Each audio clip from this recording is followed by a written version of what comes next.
Hello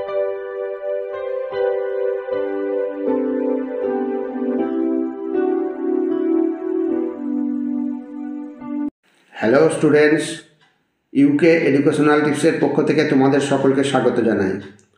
2024 সালের environmental স্টাডিজের suggestion হিসাবে বেশ কয়েকটি প্রশ্নোত্তর আজকের ভিডিওতে দেওয়া হয়েছে। এই প্রশ্নোত্তরগুলো তো ভেরি ইম্পর্ট্যান্ট তোমাদের আগামী পরীক্ষার জন্য। তোমাদের ভিএসসি অর্থাৎ ভ্যালু অ্যাডেড কোর্সের সাবজেক্ট হিসাবে রয়েছে এনভায়রনমেন্টাল স্টাডিজ অর্থাৎ পরিবেশবিদ্যা। এটি প্রত্যেক ইউনিভার্সিটির কম্পালসারি সাবজেক্ট হিসাবে রয়েছে এবং বিএ, বিএসসি, বিকম প্রত্যেক স্টুডেন্টসকেই পড়তে হবে এবং পরীক্ষা দিতে হবে। তাই ভিডিওটি তোমরা ভালো করে দেখো এবং তৈরি করে নাও। স্টুডেন্টস, এ প্রসঙ্গে বলি, তোমরা যারা এখনও এই চ্যানেলটিকে সাবস্ক্রাইব করোনি তারা সাবস্ক্রাইব করো এবং পাশের বেল আইকনটিতে প্রেস করে অল নোটিফিকেশানে ক্লিক করো। তাহলে আমার দেওয়া পরবর্তী সাজেশনগুলো তোমার কাছে সবার প্রথমে পৌঁছে যাবে। আর তুমি যদি এই সাজেশনগুলো ফলো করো তাহলে তুমি আগামী পরীক্ষা নিঃসন্দেহে ভালো রেজাল্ট করবে। যাই হোক স্টুডেন্টস, এখন আমরা আজকের সংক্ষিপ্ত প্রশ্নোত্তর অর্থাৎ এমসিকিউগুলো দেখি। আজকে প্রথম প্রশ্ন হচ্ছে, ভারতের জীববৈচিত্র্য কোন ধরনের? ভারতের জীববৈচিত্র্য হচ্ছে গামা বৈচিত্র্য, অতএব অপশান সি হচ্ছে সঠিক অ্যান্সার। নেক্সট প্রশ্ন, ন্যাশনাল ওয়েস্টল্যান্ড ডেভেলপমেন্ট বোর্ড গঠন করা হয়, এখানে কোন সালগুলো উল্লেখ করা আছে, কোন সালে? তাহলে ন্যাশনাল ওয়েস্টল্যান্ড ডেভেলপমেন্ট বোর্ড গঠন করা হয় 1985 সালে, অর্থাৎ অপশান এ হচ্ছে সঠিক অ্যান্সার। নেক্সট, মন্ট্রিল প্রোটোকল কোন সালে স্বাক্ষরিত হয়েছিল? ভেরি ইম্পর্টেন্ট প্রশ্ন। মন্ট্রিল প্রোটোকল স্বাক্ষরিত হয়েছিল 1987 সালে, অপশান এ হচ্ছে সঠিক অ্যান্সার। নেক্সট, নিম্নলিখিত কোনটি IUCN এর মতে সুরক্ষিত বনভূমি বা প্রোটেক্টেড ফরেস্ট নয়? তাহলে প্রোটেক্টেড ফরেস্ট নয়, জাতীয় উদ্যান, বন্যপ্রাণী অভয়ারণ্য, বায়োস্ফিয়ার রিজার্ভ সবকটাই, অতএব অপশন ডি হচ্ছে সঠিক অ্যান্সার, যৌথ ব্যবস্থাপনার অন্তর্গত বনভূমি। নেক্সট প্রশ্ন, সুরক্ষিত অঞ্চল বা প্রোটেক্টেড এরিয়া কয় প্রকার? প্রোটেক্টেড এরিয়া হচ্ছে 6, অপশান এ হচ্ছে সঠিক অ্যান্সার। নেক্সট প্রশ্ন, বায়োস্ফিয়ার রিজার্ভের কোন এলাকায় মানুষের বসবাস নিষিদ্ধ? মানুষের প্রবেশই নিষিদ্ধ হচ্ছে কোর অঞ্চলে, অপশান এ হচ্ছে সঠিক অ্যান্সার। রেণু বা পোলেন সংরক্ষণ করে জীবের কোন বৈচিত্র্য রক্ষা করা যায়?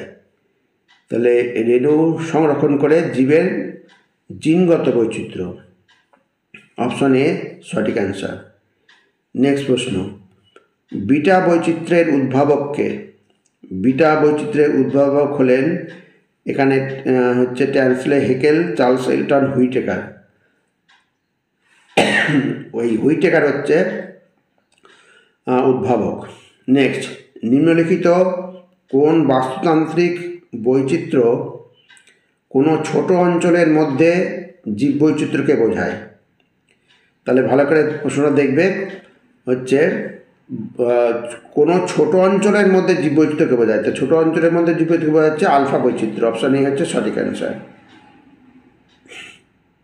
এবার 10 নম্বর, কোনো বাসস্থলে অন্যান্য প্রজাতির জীব থাকলেও একটি বিশেষ প্রজাতির জীবের অনুপস্থিতিকে কি বলে? জীবের অনুপস্থিতিকে বলা হয় অন্ধকার বা ডার্ক বৈচিত্র্য, অপশন ডি হচ্ছে সঠিক অ্যান্সার। নেক্সট, মেক্সিকো থেকে আসা যে আগন্তুক বাহারি গাছ ভারতে বিস্তার লাভ করেছে সেটি হলো, ভেরি ইম্পর্টেন্ট প্রশ্ন, হচ্ছে অপশন বি ল্যান্টানা ক্যামেরা। এটা আবার উল্টো দিক থেকে প্রশ্ন হতে পারে।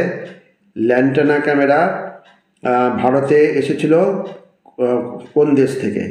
তখন মেক্সিকো, তোমরা মনে রাখবে ভালো করে। এবার 12 নম্বর, অতিরিক্ত শিকার করার ফলে পাখি বিলুপ্ত হয়েছে, নিচের কোন পাখি বিলুপ্ত হয়েছে অতিরিক্ত শিকার করার ফলে? ডোডো পাখি, অপশন ডি হচ্ছে সঠিক অ্যান্সার।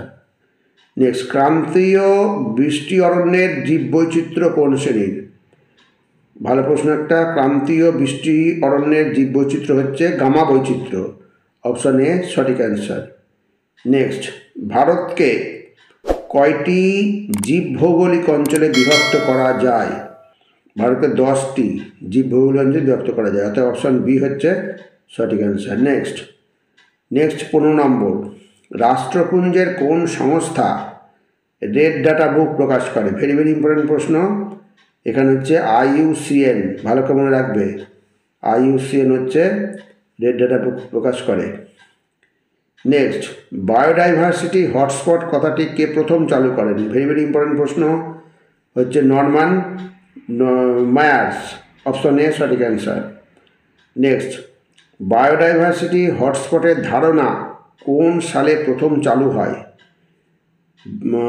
এই হচ্ছে হটস্পটের ধারণা প্রথম চালু হয় 1988 সালে, অপশন ডি হচ্ছে সঠিক অ্যান্সার।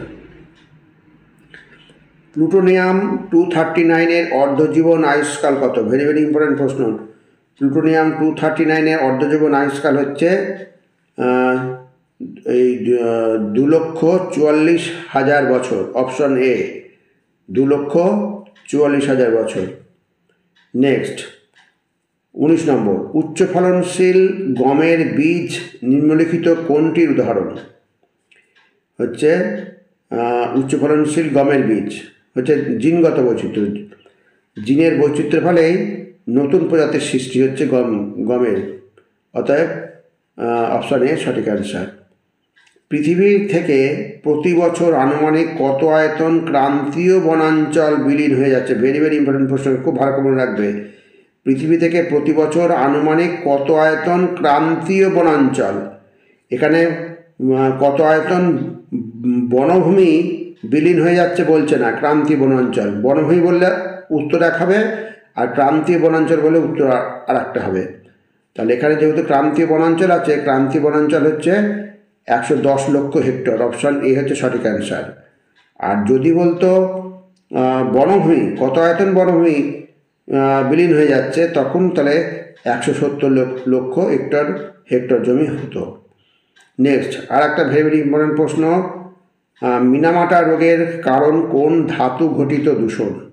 তাহলে ধাতু ঘটিত দূষণের ফলে মিনামাটা রোগ হচ্ছে, এখানে অপশন সি হচ্ছে পারদ।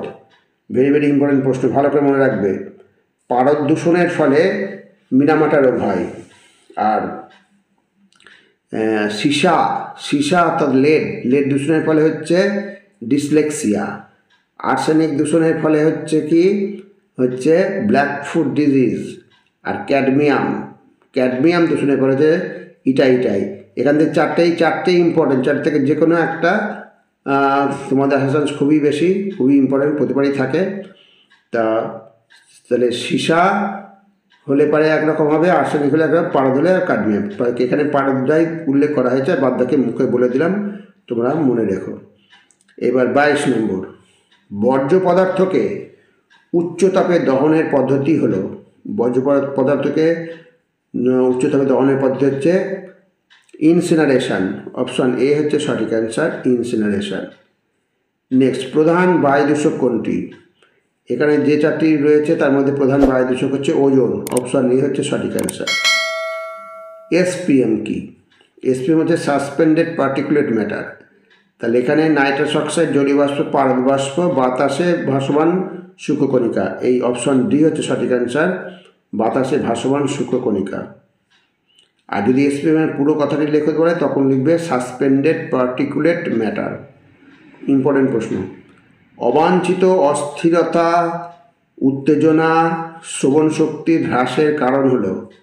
এখান থেকে পরিষ্কার বুঝতে পারছো, শ্রবণ শক্তি হ্রাসের কারণ হচ্ছে শব্দ দূষণ, অপশন সি হচ্ছে সঠিক অ্যান্সার। এবার 26 নম্বর, ভূগর্ভস্থ জলের দূষণের জন্য দায়ী? এটা তোমরা সকলেই জানো, ভূগর্ভস্থ জলের দূষণের জন্য দায়ী হচ্ছে আর্সেনিক, অপশন এ হচ্ছে সঠিক answer. Biological oxygen demand, very very important প্রশ্ন। বিওডির পুরো কথাটি লেখো বললে তখন লিখবে বায়োলজিক্যাল অক্সিজেন ডিমান্ড। এর দ্বারা কি পরীক্ষা করা হয়? বিওডি দ্বারা পরীক্ষা করা হয় জল দূষণ। অম্লবৃষ্টির জন্য দায়ী অক্সাইডটি হলো? সালফার ডাইঅক্সাইড, এটাও হবে। নাইট্রোজেন ডাইঅক্সাইড, এটাও সঠিক। অতএব এ এবং বি উভয়ে, অপশন সি হচ্ছে সঠিক। মন্ট্রিল প্রোটোকলের উদ্দেশ্য হলো যে গ্যাস বা পদার্থের নিয়ন্ত্রণ। তাহলে কোন গ্যাস বা পদার্থের নিয়ন্ত্রণের জন্য মন্ট্রিল প্রোটোকলটা হয়েছিল? এখানে হচ্ছে সিএফসি, ভালো করে মনে রাখবে, সিএফসি, ক্লোরোফ্লুরোকার্বন। এবার নেক্সট, পাথরের ক্যান্সার অর্থাৎ স্টোন ক্যান্সারের কারণ।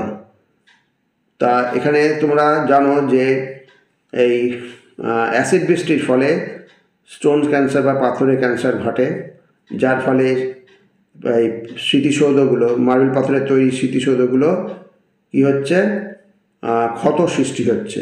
অর্থাৎ এখানে সঠিক অ্যান্সার হচ্ছে অ্যাসিড বৃষ্টি। অপশন ডি হচ্ছে সঠিক অ্যান্সার, অ্যাসিড বৃষ্টি। তাহলে স্টুডেন্টস, যে প্রশ্নোত্তরগুলো দেওয়া হলো প্রত্যেকটাই তোমাদের উপযোগী, ভেরি ভেরি ইম্পর্ট্যান্ট। অতএব তোমরা এই প্রশ্নোত্তরগুলো ভালো করে দেখো এবং তৈরি করে নাও। আর স্টুডেন্টস, যদি ভিডিওটা ভালো লাগে তাহলে অবশ্যই সাবস্ক্রাইব করো, এর সাথে একটা লাইক দিও এবং তোমার ফ্রেন্ডসদের মধ্যে ভিডিওটি শেয়ার করো। তাহলে আজকে এখানেই শেষ করি। তোমরা ভালো থেকো, সুস্থ থেকো। Thank you very much.